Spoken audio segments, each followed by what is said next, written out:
अस्सलाम वालेकुम, welcome to the physics lounge.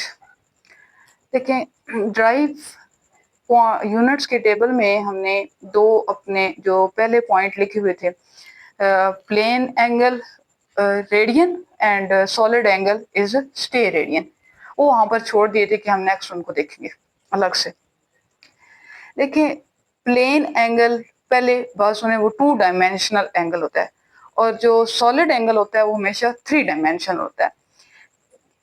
2 dimension के आप एग्जांपल ले सकते हैं सर्कल, और 3 डायमेंशन के एग्जांपल ले सकते हैं स्फीयर। तो यहाँ पर पहले मैं आपको रेडियन की डेफिनेशन समझाऊंगी, लेकिन एक डायग्राम की मदद से। देखें, आपके पास एक सर्कल है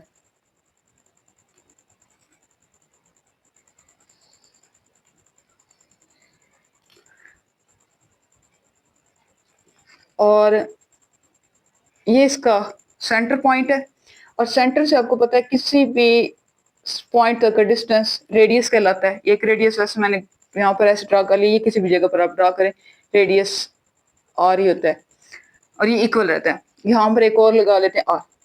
अब ये सारा वैसे इसका सरकमफेरेंस है।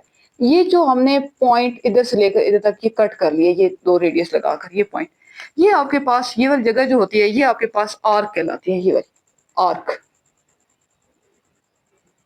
अब यहाँ पर सेंटर पर जो एंगल सबस्टेंड होता है या बनता है, उसको हम कहते हैं, वो आपके पास रेडियन है। लेकिन ये कब होगा, इसकी एक कंडीशन है। ये आपके पास एंगल रेडियन तब होगा जब आपके पास ये जो आर्क लेंथ है, ये वाला जगह ये इक्वल आ जाएगी रेडियस की।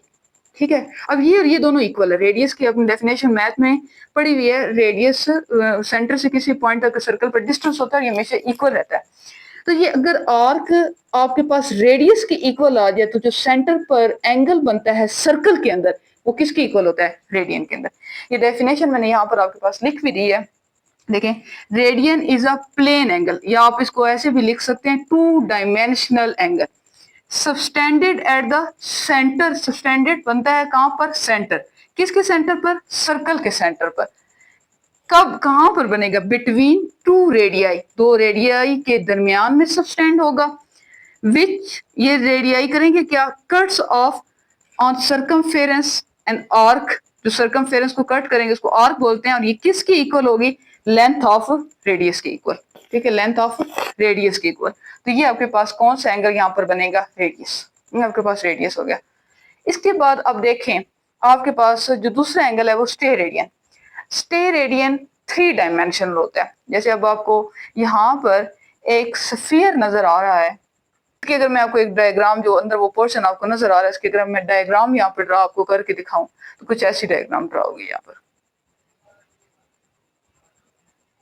ऐसे यहाँ पर अब आर के बजाय एक एरिया ड्रा हो जाएगा, ऐसे कुछ आपके पास 3 डायमेंशन में स्फीयर के अंदर इमेज बनती है।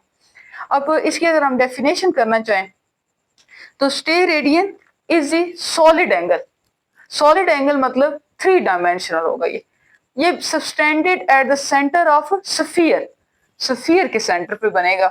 व्हेन एरिया ऑफ पैच, जो हमने छोटा सा पैच कंसीडर किया हुआ, एरिया पार्ट कंसीडर किया हुआ है, ये इक्वल हो जाएगा स्क्वायर ऑफ रेडियस। ये आपके पास 2 एंगल थे, रेडियन और स्टे रेडियन। उम्मीद है आपको उनकी भी समझ आ गई होगी। जैसे ड्राइव यूनिट्स और हमने बेस यूनिट्स पढ़ लिए, उनके साथ ही आपके पास रेडियन और स्टे रेडियन भी हो गए।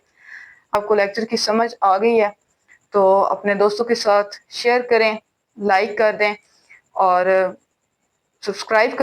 नेक्स्ट लेक्चर में हम पढ़ेंगे कुछ अगला टॉपिक है, इसके अलावा कुछ एडिशनल यूनिट्स हैं वो हम पढ़ेंगे, और उनके साथ हम साइंटिफिक नोटेशन कि कैसे बड़ी बड़ी वैल्यूज को हम छोटी टर्म में लिख सकते हैं और उनको लिखने का तरीका कार क्या है, वो हम पढ़ेंगे।